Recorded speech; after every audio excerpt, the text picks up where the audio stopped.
মাকে হত্যার অভিযোগ থেকে ছেলে সাতকে অব্যাহতি। ২০২৪ সালের ১০ নভেম্বর দিনের বেলায় বাড়িতে প্রবেশ করে দুর্বৃত্তরা দুপচাচিয়া ডিএস কামিল মাদ্রাসার উপাধ্যক্ষ এস আজিজুর রহমানের স্ত্রী গৃহবধূ উম্মে সালমা খাতুনকে হত্যা করে। পরে দুপচাচিয়া উপজেলা সদরের বগুড়া নওগাঁ মহাসড়কের পাশে জয়পুর পাড়ায় লাশটি ডিপ ফ্রিজে রেখে পালিয়ে যায়। এদিকে তার ডিএস কামিল মাদ্রাসায় আলিম পড়ুয়া ছোট ছেলে সাদ বিন আজিজ অন্যান্য দিনের মতো সকালে মাদ্রাসায় চলে যায়। দুপুরে সাদ বিন আজিজুর রহমান বাসায় ফিরে দেখে বাসার মূল গেটে বাইর থেকে তালা লাগানো। সে ধারণা করে তার মা বাড়িতে তালা দিয়ে কোথাও গেছে।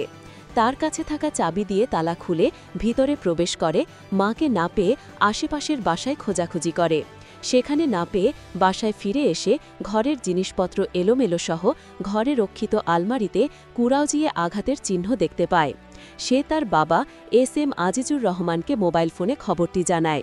খবর পেয়ে তার বাবা আজিজার রহমান বাসায় আসে এবং স্ত্রীকে বিভিন্ন জায়গায় খুঁজতে থাকে।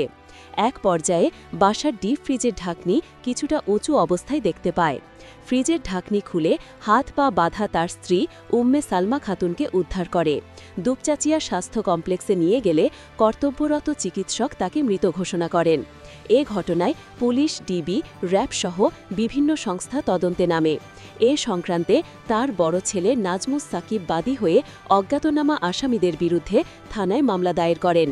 পরের দিন ১১ নভেম্বর ২০২৪ সোমবার র্যাব ১২ ঘটনার সাথে জড়িত সন্দেহে তার ছোট ছেলে সাদ বিন আজিজকে গ্রেপ্তার করে রিমান্ডে নেন। এরপর একটি মোবাইল ফোনের সূত্র ধরে তথ্য প্রযুক্তির সহায়তায় আসামি রিমান্ডে থাকা অবস্থায় মামলাটির নতুন মোড় নেয়। বাড়ির ভাড়াটিয়াকে অনৈতিক কাজে বাধা এবং তাকে বাড়ি থেকে বের হয়ে যাওয়ার সময় বেঁধে দেওয়ায় ক্ষুব্ধ হয়ে পরিকল্পিতভাবে গৃহবধূ উম্মে সালমাকে হত্যা করা হয়েছে।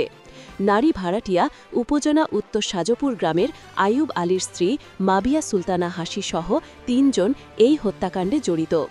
গত ১৪ নভেম্বর ২০২৪ বৃহস্পতিবার ভোররাতে জেলা ডিবি ও দুপচাচিয়া থানা পুলিশের যৌথ টিম মাবিয়া সুলতানা হাসি, তালুজ পশ্চিম পাড়ার আব্দুর রহমানের ছেলে মুসলিম ও তালুজ বাজার এলাকার নারায়ণ রবিদাসের ছেলে সুমন চন্দ্র রবিদাস এই ৩ জনকে গ্রেফতার করে।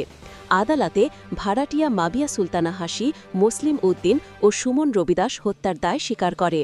বিচারক তাদের দেওয়া জবানবন্দি ১৬৪ ধারায় রেকর্ড করে তাদেরকে আদালতে পাঠান। মামলার তদন্তকারী কর্মকর্তা এসআই সুব্রত কুমার সিং দীর্ঘ কয়েক মাস মামলাটি তদন্ত করে সাক্ষী প্রমাণ আনতে ছেলে সাদ বিন আজিজ ঘটনার সাথে জড়িত থাকার সম্পৃক্ততার প্রমাণ না পাওয়ায় তাকে অব্যাহতিসহ অপর ৩ জন আসামি মাবিয়া সুলতানা হাসি, মুসলিম ও সুমনচন্দ্র রবিদাস এর বিরুদ্ধে আদালতে অভিযোগপত্র দাখিল করেন। থানা অফিসার ইনচার্জ ফরিদুল ইসলাম চাঞ্চল্যকর এ মামলার অভিযোগপত্র আদালতে দাখিলের বিষয়টি নিশ্চিত করেন।